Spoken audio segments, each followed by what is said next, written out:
A primeira escritura que eu queria compartilhar é essa aqui. Olha só, Salmo 34, versículo 18. Fala, olha, o Senhor está perto dos que têm o coração quebrantado e salva os de espírito abatido. Acho que é uma escritura muito clara, né? E uma próxima que eu queria compartilhar é essa aqui, ó. Os sacrifícios para Deus são um espírito quebrantado. A um coração quebrantado e contrito não desprezarás, ó Deus. Interessante que a Bíblia fala que um coração contrito e quebrantado agrada ao nosso Deus, né? E eu estava refletindo um pouco, eu tenho pensado muito sobre isso, né? Eu sou profissional da área de comunicação. E a gente está vivendo agora a época das redes sociais, né? E nas redes sociais todo mundo gosta de aparecer bem na fita, né? Por exemplo, não, você mesmo. O Lucas e a Carlinha colocam fotos deles quando eles estão felizes, sorrindo, mas quando o bicho está pegando não tem foto deles lá, né? Quando a gente almoça ali hoje, a gente não coloca no Facebook. Agora quando é uma picanha, você coloca, né? Almoço de hoje, né? Ou seja, os especialistas chamam isso de sociedade do espetáculo, né? Todo mundo quer parecer bem na fita, feliz, né? Aquelas propaganda de margarina, né? Tudo feliz, tudo tranquilo.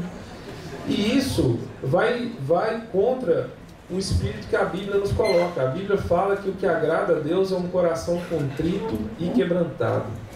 Isso parece uma coisa meio deprê, né? Meio depressiva, meio para baixo, meio down, né? Mas eu quero avaliar com vocês hoje aqui o que a Bíblia fala, que na verdade esse é um caminho justo e um caminho certo para a gente poder chegar até Deus e para a gente ter uma vida realista, pé no chão, sermos pessoas que realmente vão fazer a diferença nesse mundo. Amém? Interessante, se a gente parar para pensar, eu peguei no dicionário as traduções. Contrito significa cheio de arrependimento e quebrantado significa sem forças. Isso é interessante, né? Não são coisas que a gente gosta de aparentar, né? Eu estava lendo um artigo,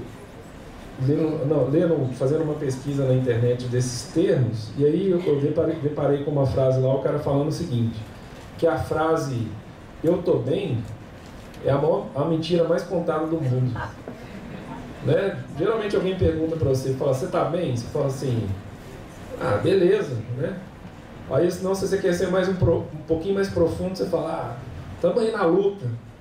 Ou senão você fala assim, né? Em pé sem, como é que é? Firme igual prego no angu, né? Mas raramente a gente para avaliar as coisas de uma forma mais profunda, né? A gente para poder pensar realmente como a gente está, como está o nosso casamento, como andam nossas convicções, como anda a nossa vida de oração. Isso exige honestidade, né? Isso exige humildade. E assim, a primeira coisa que eu queria falar, né? A primeira coisa que eu queria compartilhar, assim, que alguns passos para a gente poder conquistar uma consciência de contrição e de quebrantamento. A primeira coisa que eu acho que a gente precisa fazer é fazer um exame de consciência. Que é uma coisa que às vezes é difícil, né? Tem coisas que nem sozinho a gente gosta de parar para pensar nelas, né? Nem quando você está com a sua cabeça lá no travesseiro, você gosta de parar para pensar. Quanto mais fazer isso, compartilhar isso com outra pessoa ou com um grupo, é difícil, né? Realmente exige caráter da gente, a gente parar para poder fazer um exame de consciência. Mas olha só o que a Bíblia fala. Lá em Apocalipse 3, versículo 18, lá no finalzinho, Deus está falando muito sério com a igreja aqui, né? Ele está falando que as pessoas estavam enganadas, que elas se achavam ricas, se achavam prósperas, que estava tudo bem. E Deus falou, vocês não estão. Não é a realidade. E no finalzinho do versículo 18, a Bíblia fala assim, compre colírio para ungir os seus olhos e poder enxergar. Isso é interessante, né? Ou seja, ponha colírio nos seus olhos para você poder enxergar como as coisas estão realmente. como as coisas estão realmente. Muitas vezes a gente se engana, né? Sexta-feira a gente estava com o Eduardo e a Viviane falou uma coisa interessante, que eu estava pensando na pregação, parei para pensar. O Eduardo, marido dela, fala inglês fluentemente, trabalha numa empresa que é, sei lá, binacional, uma coisa nesse sentido, e a Viviane falou assim, olha, muita gente acha que fala inglês, até para tentar falar com um gringo, aí vê que não sabe falar nada. E muitas vezes a gente acha que está tudo bem. Está tudo bem, eu tenho emprego, tenho uma esposa, ou senão tem muita gente pior do que eu, está tudo bem. E a gente não para fazer um exame profundo de consciência de como as coisas estão. De como a gente anda, como andam nossas convicções, nosso nível de alegria, o quanto a gente é generoso com as nossas coisas. A gente muitas vezes não para pensar na nossa vida, né? A gente vive num mundo onde a gente quer tudo muito rápido, né? Tem um disco do Titãs muito interessante que ele chama assim, tudo ao mesmo tempo agora. E eu acho que a gente vive nessa sociedade, né? A gente quer tudo rápido, e quer tudo e quer agora. Ou seja, a gente já levanta pensando o que a gente tem que fazer, já abre o Facebook, já abre o WhatsApp, você liga o seu celular na internet, já tem 300 mensagens do WhatsApp, você sai lendo. O mundo que a gente vive não convida a gente para parar para pensar em como as coisas estão. E o primeiro passo que eu acho que a gente precisa ter é, a gente precisa parar para fazer um exame de consciência. Como andam as coisas? Isso vale para quem é cristão e para quem não é. Como andam as coisas? Você tem que ter a coragem de parar para fazer para si mesmo essa pergunta. E a segunda coisa que eu queria colocar, que é o seguinte, né? Quando a gente para fazer um exame de consciência, em 100% dos casos, eu fiz uma pesquisa, não fiz pesquisa, né? Na verdade, em 100% dos casos a gente chega à conclusão que não está tudo muito bem.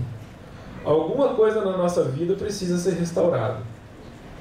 E qual que é a consequência normal disso? É você ficar meio deprimido, né? Falando, eu não dou conta. Não dou conta de ser o marido que eu preciso ser, eu não dou conta de ser a esposa que eu preciso ser, eu não dou conta de ser o filho que eu preciso ser. Muitas vezes quando a gente para avaliar, e muitas vezes a gente não para avaliar porque você fica desanimado, então você toca a bola para frente, né? Não, deixa eu trabalhar, afasta as preocupações, afasta os pensamentos e vai para frente. Porque a gente muitas vezes vê que a gente não dá conta. E algo que a gente precisa parar para ter convicção é que existe um Deus bom e poderoso que quer nos ajudar. Existe um Deus bom que quer estar próximo, que quer nos auxiliar, que quer ver a gente bem, que quer cuidar da gente. Davi, lá no Salmos 8, no versículo 3 e 4, ele fala assim: quando contemplo os teus céus, obra dos teus dedos, a lua e as estrelas que ali firmaste, pergunto: que é o homem para que com ele te importes? E o filho do homem para que com ele te preocupes? Tu fizeste um pouco menor do que os seres celestiais e o coroaste de glória e honra. Tu fizeste dominar sobre as obras das tuas mãos, sobre os teus pés tudo puseste. Todos os rebanhos e manadas, e até os animais selvagens, as aves do céu, os peixes do mar e tudo que percorre as veredas dos mares. Senhor, Senhor, como é majestoso o teu nome em toda a terra. Davi olha para a criação e fala: existe um Deus poderoso. E esse Deus poderoso, como o Eduardo falou na ceia, nos considera muito. Nos tem como, a Bíblia fala, como a menina dos seus olhos. Ele nos ama. Existe um Deus que nos ama. Eu acho que essa é uma notícia que Davi trouxe muito bem para a gente. Deus é amoroso. Temos um Deus bondoso. Então, assim, eu acho que a primeira coisa a pensar é fazer um exame de consciência e ter a expectativa e a esperança que tem um Deus capaz de nos ajudar a ser o que a gente precisa ser e não dar conta. Amém? Mas eu queria que a gente parasse para avaliar mais sobre essa questão de contrição e quebrantamento. A primeira coisa que eu queria falar é isso, né? Quais são os frutos que a gente colhe sem ter um coração contrito e quebrantado? Quais são os efeitos disso na vida do ser humano? Amém? E não são coisas boas. Obviamente não são coisas boas. Uma coisa que eu queria falar, assim, especialmente para os cristãos, né? Eu acho que o primeiro fruto de falta de contrição e quebrantamento é a imaturidade espiritual e uma vida chata, que infelizmente hoje em dia muitos vivem dentro da igreja. Tem uma escritura, vamos ler lá, Hebreus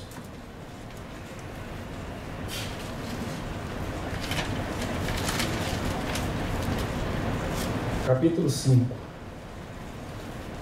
no versículo 11. Fala assim: quanto a isso, temos muito que dizer, coisas difíceis de explicar, porque vocês se tornaram lentos para aprender. De fato, embora a essa altura já devessem ser mestres, vocês precisam de alguém que lhes ensine novamente os princípios elementares da palavra de Deus. Estão precisando de leite e não de alimento sólido.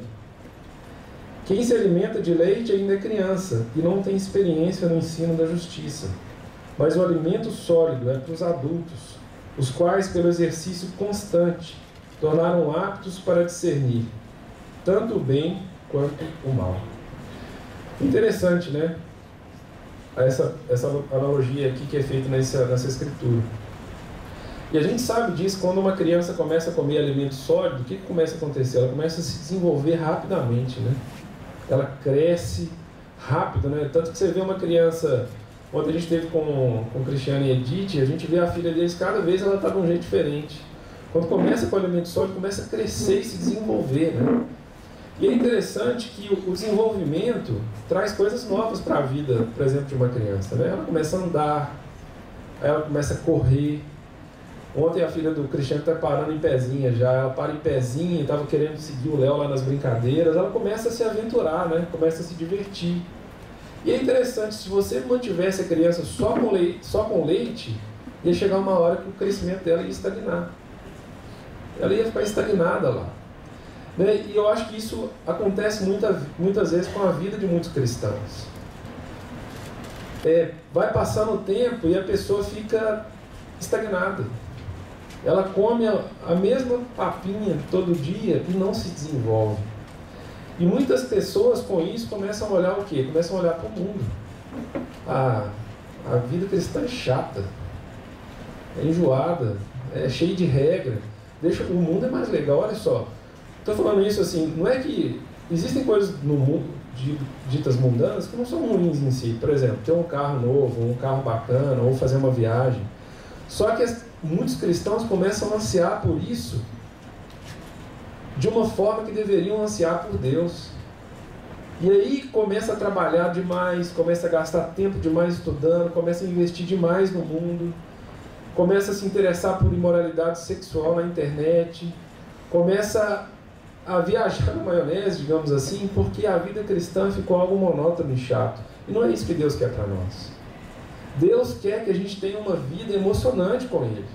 Ele quer que a gente descubra as coisas novas, que a gente tenha alegria nas coisas simples, que a gente tenha alegria nos relacionamentos, que a gente seja grato pelas coisas que a gente tem.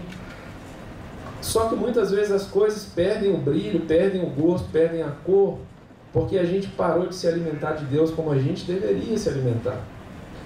A gente teve um privilégio no ano retrasado, de ir numa conferência da nossa igreja lá no Panamá. E a gente teve uma aula com um cristão chamado Gordon Ferguson. É um velhinho é um senhor assim que tem, acho que não sei se tem um senhor da idade dele aqui na igreja, talvez não. Assim, cabelo branquinho, mas branco mesmo, branco, totalmente branco. Mas o cara é muito mais jovem do que muitos jovens. Um sorrisão no rosto, cheio de alegria, falando com entusiasmo. Eu falei, puxa, eu quero ficar velho assim. Eu quero ficar velho assim. Cara, a Viviane falou assim, Fábio, ele é até charmoso, de tão simpático, de tão alegre que ele é. E assim, isso faz parte de uma pessoa que está vivendo experiências novas com Deus, que acorda de manhã e aprende algo novo, que tem relacionamentos melhores, alguém que está escavando o coração, que está examinando o coração, está conhecendo coisas novas. Ao mesmo tempo, A gente sabe disso. Nós aqui muitas vezes temos pessoas mais idosas na nossa família. E qual que é o papo das pessoas muitas vezes? Doença, morte, quem morreu, né? Ah, sabe, fulano tal morreu. Meu pai e minha mãe direto falam isso comigo. Fulano tal morreu. Eu falo, mãe, não lembro quem é não. Mas assim, por quê? Porque a vida vai perdendo gosto. E nós como cristãos, se a gente estiver se aproximando de Deus, nossa vida vai ser emocionante. Daqui a 10 anos eu não vou estar cabisbaixo, caído, o corpo vai acabando, né? Acaba até mais rápido. Mas a nosso espírito vai sendo vivificado, vai se alegrando. Então assim, irmão, não deixe a sua vida cristã ficar chata e monótona. Busque a Deus, porque Ele quer te levar para lugares novos. Quer te levar para sensações novas com Ele. A vida cristã, Jesus falou, olha, eu vim para que vocês tenham vida plena, vida abundante. Se a sua vida não está assim, pare para pensar. Meu intuito aqui não é desanimar ninguém, mas meu intuito aqui é dar um norte sobre como a gente tem uma vida. Deus quer que a gente tenha uma vida boa, uma vida feliz, mas você precisa buscar por Ele. Você precisa buscar um coração contrito e quebrantado. Amém? Segunda coisa que eu queria compartilhar, e é muito interessante essa figura, né? A gente vê uma pessoa ali e algumas faces, né? Que ela usa de acordo com a conveniência, né? E uma das faces é uma face feliz, né? Mas se você olhar para o rosto dela, tá lá triste, né? E uma coisa que acontece com alguém que não examina a consciência e não busca a Deus é ter uma consciência cauterizada, né? Tem uma escritura, 1 Timóteo 1,19, fala assim, ó, vamos ler a partir do versículo 18. Timóteo, meu filho, dou-lhe essa instrução, segundo as profecias já proferidas a seu respeito, para que seguindo-as você combata o bom combate, mantendo a fé e a boa consciência, que alguns rejeitaram e por isso naufragaram na fé. É interessante que a gente precisa manter uma boa consciência. Muitas vezes o pecado entra na vida das pessoas porque a consciência delas parou de ser sensível às coisas de Deus. Todo mundo sabe o que é queloide, não sabe? Que é o que fica quando tem uma cicatriz, né, de uma ferida, né? Se você for lá e apertar, não tem sensibilidade no queloide. Ou tem pouquíssima sensibilidade. Muitos cristãos vivem hoje na igreja assim, sem sensibilidade ao Espírito Santo de Deus. E eu fico pensando nisso, sabe? A gente está vivendo uma época muito perigosa, né? Nós somos pais e a gente vê um tanto de bobagem que está sendo falado sobre criação de filho. O acesso à informação cresceu, mas o acesso a muito lixo. E muitas vezes, a única direção que a gente vai ter real é o Espírito Santo de Deus falando, nos mostrando, nos ajudando, mostrando as coisas, mostrando pra gente, dando segurança pra gente em qual caminho seguir, como educar nossos filhos, como conduzir o nosso casamento. Mas para isso a gente precisa ter sensibilidade ao Espírito Santo. E sem ter uma boa consciência, você não vai ser sensível ao Espírito Santo de Deus. Muitas vezes Deus vai estar mostrando o caminho aqui. É por aqui que você deve ir. Na sua vida profissional é por aqui que você deve ir. Para o seu casamento melhorar é por aqui. Você precisa educar seu filho dessa forma. E muitas vezes você não vai ver. A Bíblia fala que Deus fala para a gente, olha, o caminho é da direita, o caminho é da esquerda. Deus não é como o mestre dos magos, né? Fala, né? O caminho certo não é o da direita. Ele dá direções certas para a gente, mas muitas vezes a gente não percebe porque falta a gente o quê? Sensibilidade ao Espírito Santo de Deus. Muitas vezes as pessoas te dão um conselho que você precisa e você é incapaz de ouvir porque sua consciência está dura, sua cabeça está dura, você está insensível. E não é para isso, irmãos. Assim, Deus nos chamou para sermos homens de coragem, mulheres de coragem, mas pessoas sensíveis. Pessoas capazes de, puxa, essa aqui é a direção de Deus. Deus está falando comigo, Deus está me mostrando. Deus, olha, eu fico pensando nisso, sabe? Ontem, falando ainda sobre o negócio lá do carrinho do Léo, fiquei pensando nisso, né? Falei assim, eu sou uma pessoa ruim, um cara cheio de pecado, de dificuldade, mas o carrinho estava lá sem pilha. Falei assim, eu vou lá, vou comprar pilha pro carrinho. Coloquei a pilha no carrinho, o carrinho não funcionou, porque estava faltando bateria. Aí a Viviane estava vindo do almoço, eu gritei lá da janela, busca bateria lá na farmácia. Aí ela foi lá e buscou a bateria, fui lá e entreguei o carrinho para ele brincar. Sabe, se eu que sou uma pessoa ruim, sou capaz de fazer isso pelo meu filho, quanto mais Deus por nós. Deus quer nos ajudar, sabe? Deus está prestando atenção na sua vida. Deus sabe aquilo que você sonha, aquilo que você gostaria. Deus sabe dos seus sofrimentos e Ele quer te ajudar. Ele quer ajudar, Ele quer te conduzir. Mas você precisa ter uma consciência boa para isso. Sabe, é interessante que Deus não grita com as pessoas. A Bíblia fala que Deus fala ao coração, que Ele conduz, mas a gente precisa estar pronto. Essa é a nossa parte da história. Então, assim, essas primeiras duas coisas, irmãos, são coisas que infelizmente estão presentes em muitos irmãos e irmãs aqui da nossa igreja. E não é isso que Deus quer. Amém? Agora vem a parte boa. Queria falar sobre bons exemplos de quebrantamento e contrição e de bons frutos que a gente pode colher com isso. Uma escritura que eu acho muito poderosa é essa aqui. Lucas 18. Vamos abrir lá.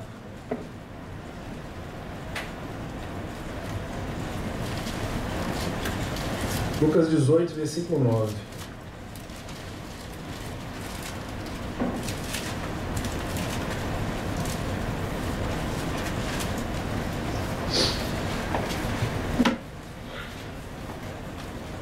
Fala assim: alguns que confiavam em sua própria justiça e desprezavam os outros, Jesus contou essa parábola.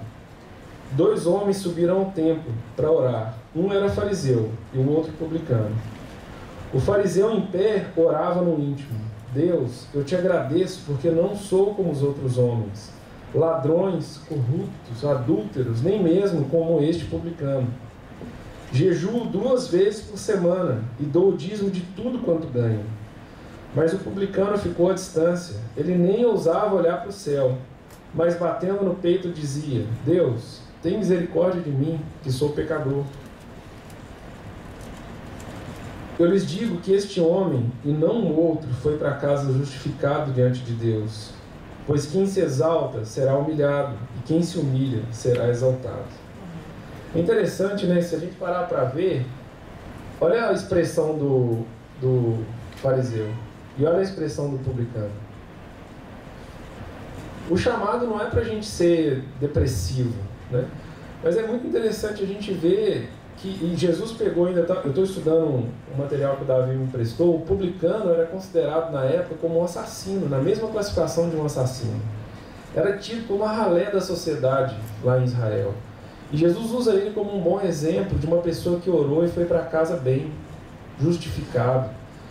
E o outro aqui, é interessante que ele ora e ele faz referência na oração dele ao outro cara, né? Falou: eu não sou nem como esse homem aí. E eu fico perguntando assim, gente, por que muitas vezes a gente faz tempo com Deus e não sai bem do tempo com Deus? Não sai firme para poder viver o dia, mais convicto. Tem uma coisa, ontem eu estava conversando com a Viviane, tem uma coisa muito séria nessa escritura. Os dois estavam dentro da igreja e os dois estavam orando. Os dois estavam orando. Era uma oração do outro também. Torta, mas era uma oração. E só um conseguiu o objetivo. Porque o publicano orou de uma forma sincera. Ele foi honesto com Deus. E a Bíblia fala que ele foi para casa justificado. E todos nós aqui que somos cristãos, especialmente, a gente já teve experiências assim.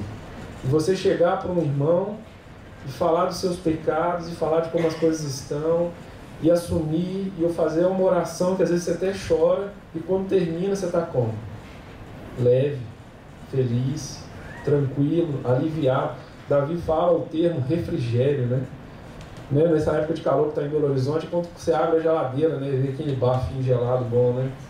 Ou seja, isso é refrigério, né? Quando você entra no ar-condicionado, está naquele calor danado, entra no ar-condicionado, refrigério, você sente um refrigério como se fosse um sopro gelado, algo que te faz descansar, te dá conforto. Porque muitas vezes a gente não encontra conforto na oração? Porque falta para a gente ser como esse homem, ser contrito e quebrantado. A gente não... É difícil para a gente entrar nesse nível de consciência com Deus. Mas a gente não pode esquecer que Jesus fala que esse cara foi justificado. Ele saiu bem da oração. Com certeza, quando eles saíram do templo, esse aqui estava cabisbaixo e esse aqui estava andando com a cabeça erguida. Porque só um se humilhou, o outro não. Para pensar nisso, irmão. Qual foi a última vez que você fez uma oração onde você foi honesto com Deus? Sincero. Qual foi a última vez que você parou para orar com um irmão, uma irmã, com sua esposa e você foi honesto e sincero? Se não tem acontecido, faça isso, irmão. Está a seu alcance. Você pode fazer isso hoje. Amém? Um outro fruto que eu gostaria de compartilhar é isso aqui, que Deus luta pelos seus servos rendidos. Eu queria pedir a ajuda da minha esposa aqui, porque eu queria aconselhar vocês a ler todo esse capítulo, que é muito interessante, mas como ele é muito longo, a gente destacou algumas partes dele que eu queria compartilhar com vocês. A situação aqui foi o seguinte: o povo israelita estava sendo ameaçado por um exército enorme que estava vindo contra eles. Um exército muito grande. E eu queria mostrar para vocês aqui qual foi a postura do rei de Israel e qual foi a postura do povo, qual foi o resultado disso. Amém? Então a Viviane vai ler e aí vocês vão acompanhando aqui. Primeiro no versículo 20, versículo 3 e 4.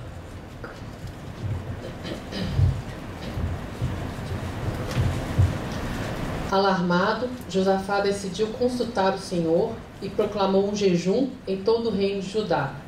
Reuniu-se, pois, o povo, vindo de toda a cidade de Judá, para buscar a ajuda do Senhor. Aqui a gente vê o que? Humildade.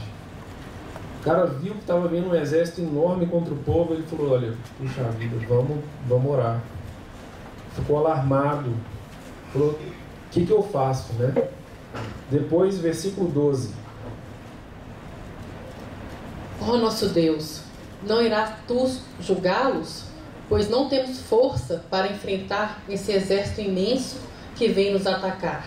Não sabemos o que fazer, mas os nossos olhos se voltam para ti. Olha isso, que interessante. Não sabemos o que fazer. O cara era um rei. Não tem nenhum rei aqui. Quantas vezes quanto falta pra gente falar essa frase? Eu não sei o que fazer. Me ajuda, Deus. Irmão, me ajuda. O que eu faço? O rei, né, diante do povo, falou: a gente não sabe o que fazer. Ele não ficou orgulhoso, não. Ele falou: não sei o que fazer. Depois, versículo 15. Ele disse: escutem, todos que vivem em Judá e em Jerusalém, e o rei Josafá. Assim lhes diz o Senhor: não tenham medo, nem fiquem desanimados por causa desse exército enorme, pois a batalha não é de vocês, mas de Deus. Isso. Olha que interessante. A hora que o povo assumiu que não tinha ação contra aquela questão toda, que se humilhou, o que Deus falou? Olha, não fiquem preocupados, a luta é minha. E Deus ainda fala isso pra gente hoje, irmãos: a luta é minha. Não fiquem preocupados, eu estou com vocês, a luta é minha. Eu tenho poder para vencer. Eu tenho poder para ajudar vocês. Depois no versículo 18. Josafá prostrou-se, rosto em terra, e todo o povo de Judá e de Jerusalém prostrou-se em adoração perante o Senhor. Que não precisa nem explicar, né? Rendidos, né? Prostrados, né? Rendidos a Deus, né? Prostrados diante de Deus, como a gente deve fazer, né? Depois no versículo 20. De madrugada partiram para o deserto de Tecoa. Quando estavam saindo, Josafá lhes disse: escutem-me, Judá e povo de Jerusalém. Tenham fé no Senhor, o seu Deus, e vocês serão sustentados. Tenham fé nos profetas do Senhor e terão a vitória. Vocês veem, né? Ele falou, olha, fiquem tranquilos que Deus vai cuidar de vocês.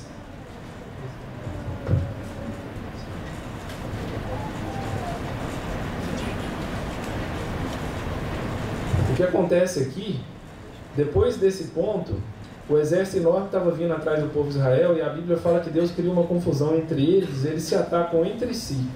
Quando o povo de Israel chega lá para lutar, estão todos mortos. Todos. E a Bíblia fala que eles começaram a pegar os despojos de guerra, que eles tiveram que fazer 3 viagens para poder levar tudo. Você imagina, eles com medo diante de uma batalha enorme. Quando eles chegaram lá, a batalha estava vencida. Não tinha nenhum soldado de pé. E aí, como resultado disso, versículo 27 ao 29. Depois, sob a liderança de Josafá, todos os homens de Judá e de Jerusalém voltaram alegres para Jerusalém, pois o Senhor os enchera de alegria, dando-lhes vitória sobre seus inimigos. Entraram em Jerusalém e foram ao templo do Senhor, ao som de liras, harpas e cornetas. O temor do Senhor, o temor de Deus, veio sobre todas as nações, quando souberam como o Senhor havia lutado contra os inimigos de Israel. E a gente vê como resultado final o quê? Deus sendo louvado.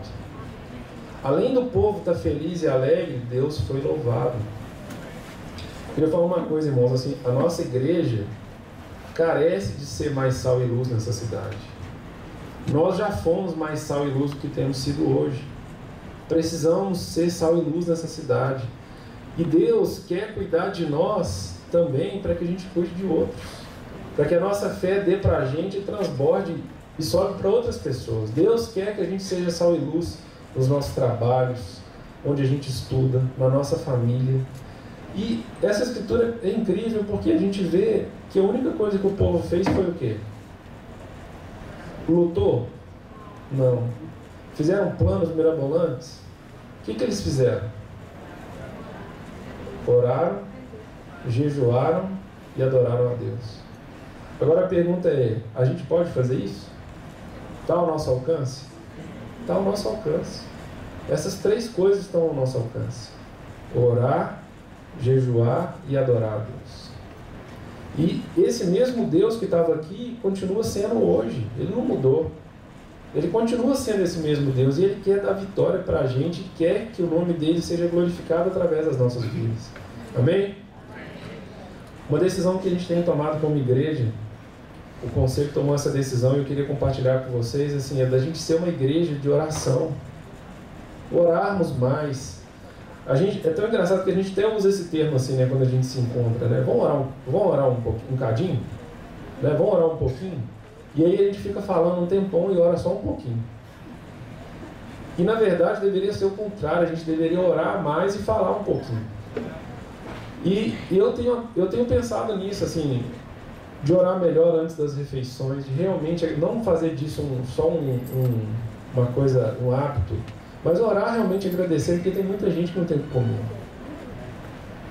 E orar, assim, orar mais com a minha esposa, orar nos tempos de discipulado, orar mais nos estudos, orar mais, depender de Deus mais. Eu queria muito inspirar vocês, irmão. Orem mais, sejam pessoas de oração. Orem mais pela vida de vocês, orem mais pelo namoro, orem mais pelo casamento, pela criação dos filhos. Vamos orar mais. Deus é capaz, só Deus é capaz de fazer alguma coisa, nós não somos. Deus quer a gente perto dele.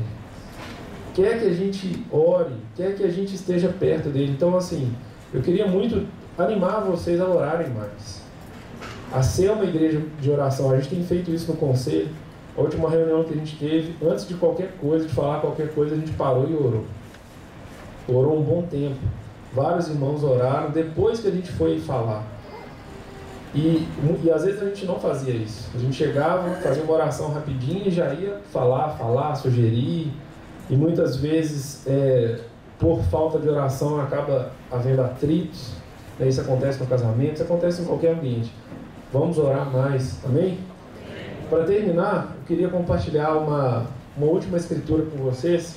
Eu até coloquei essa escritura aqui numa versão mais antiga, que eu acho que ela é mais poderosa, mais bonita. Olha só o que a Bíblia fala. Porque assim diz o alto e o excelso, que habita na eternidade e cujo nome é santo. Num alto e santo lugar habito, e também com o contrito e humilde de espírito, para vivificar o espírito dos humildes e para vivificar o coração dos contritos. Amém? É isso que eu queria compartilhar. Obrigado. Muito bom, Padre.